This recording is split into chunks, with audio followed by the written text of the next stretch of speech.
So guys, for the first step, you want to head over to search and type in check for updates. Click on it. And then once you're on this, you want to click on check for updates. Make sure that your computer is fully up to date. For the next step, you want to head over to search and type in %temp%. Click on it.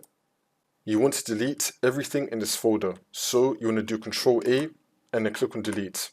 If you get something like this, you want to tick the box, do this for current items, and then click on try again. If it comes up again, you want to tick the box again, do this for current items, and then click on skip. Most of the files in this folder are going to be deleted now. For the next step, you want to head over to search and type in virus and threat protection. Click on it. And now once you're on this, you want to click on scan options. And now you want to run a full scan first. So you want to select full scan and then click on scan now. And you now want to run this full scan. It's going to take a while, but just run this scan. And now after you complete this full scan, we're now going to scroll down. We're now going to run a Microsoft Defender offline scan. You want to select this and then click on scan now. And then click on scan. And then click on yes. And it's now going to restart your computer and it's going to start running the Microsoft Defender offline scan for you.